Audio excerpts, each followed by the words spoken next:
안철수 새정치연합 쪽에서 자기 세력 박으려고, 아니 자기 새끼 몇 명 당선시키려고 그래 당 전체의 공천을 막은, 이걸 반성하지 않고 어떻게 다음 선거를 갈 수 있느냐, 이런 점에서 선거 결과가 나왔지만 우리는 냉정하게 이건 비판해야 된다.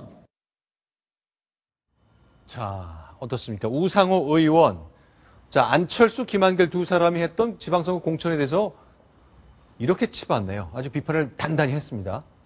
정치는 항상 이면을 봐야 됩니다. 네. 명분을 앞세우고 뒤에서 네. 실익을 얻는 게 정치의 본질인데요. 네. 지금 우상호 의원이 말한 걸 보면은 안철수 공동대표를 겨냥을 했는데 네.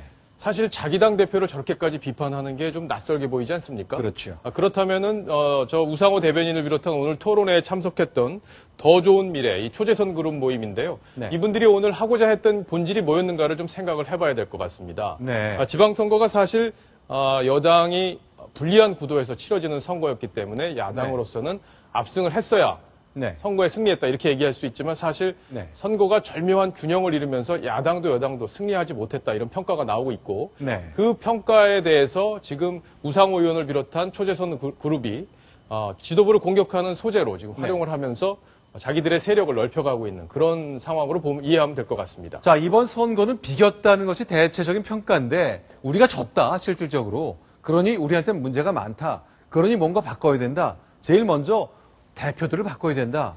뭔가 그들의 생각도 바꿔야 되고 뭐 그런 뜻을 얘기하는 거겠죠. 예, 오늘 재밌는 일이 있었는데 지금 이인영 의원이 말하는 게 자막으로 나오고 있지만 네. 새롭지 못한 정치라는 모순적 단어가 야당의 모습이다. 저게 사실은 야당의 어떤 본질을 지적한 어떤 얘기라고 볼 수도 있고요. 네. 우상호 의원이 오늘 발제문을 갖고 왔는데 네. 발제문에 당명이 재미있게 적혀 있었습니다. 뭐 당명을 재밌게 썼어요? 예, 새정치민주연합이죠. 네. 근데 민주당이라고 적어왔습니다.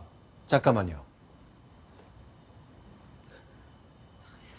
많이 놀라셨나 보죠? 네, 아니 왜냐하면 제가 이제 민주당이라는 게 입에 익어가지고 방송 중에 새정치민주연합 대신에 민주당 가끔 이렇게 얘기하면 민주당 분들 그 주변 분들이 항의하거든요. 뭐 의도가 있는 거 아니냐? 새정치민주연합이 결국 민주당 아니냐라는 것을 암암리에 흘리는 거다. 뭐 한 거냐 앵커가? 라면서 제 실수를 지적을 하시거든요.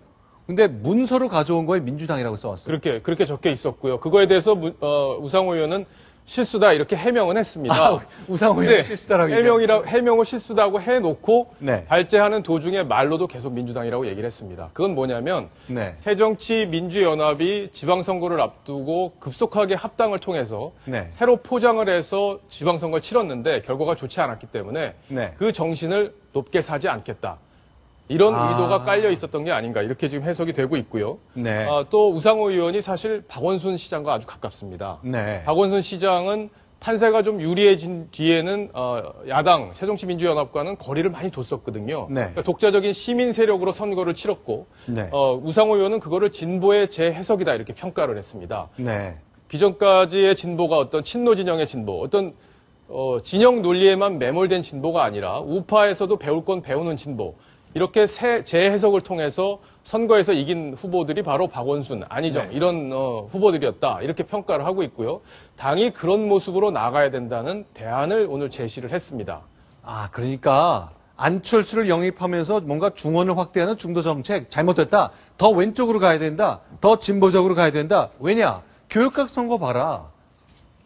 싹쓸이 하지 않았느냐? 그게 바로 우리 국민들은 훨씬 더 진보를 원한다. 그런 해석을 내놓은 거군요. 예, 그렇게 볼 수도 있습니다. 예. 네. 그러나 알겠습니다. 그 해석하고 좀 다르게 할 수도 있는데요. 네. 왜냐하면 진보 교육감이 네. 전체 17개 중에서 8개 네. 지역에서 당선이 됐지 않습니까? 네.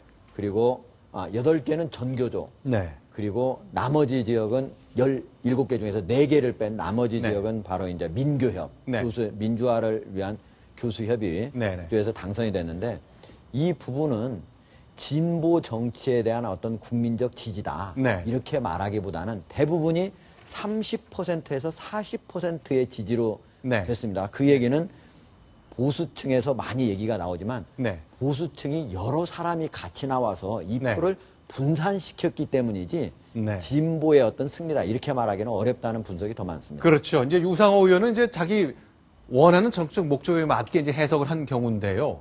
자, 어쨌건 중요한 것은 안철수 공동대표가 계속 공격받는다는 점, 그리고 안철수 공동대표가 뉴스를 주도하지 못한다는 점, 그런 건데, 오늘 안철수 공동대표가 이제 어제 기자실을 찾았고 음식도 좀 돌리고 그랬다 하더라고요. 떡을 돌렸다는데 뭔가에 좀 반격이 좀 필요할 것 같습니다.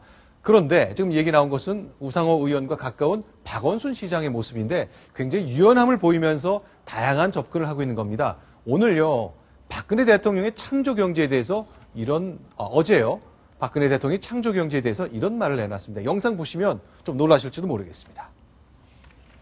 대통령도 사용하고 있는 창조경제라는 단어를 쓰면서 사실 대통령이 쓰셨다고 우리가 쓰면 안 되나요? 솔직히 또 하나 말씀드리면 창조경제라는 말은 제가 더 먼저 썼습니다.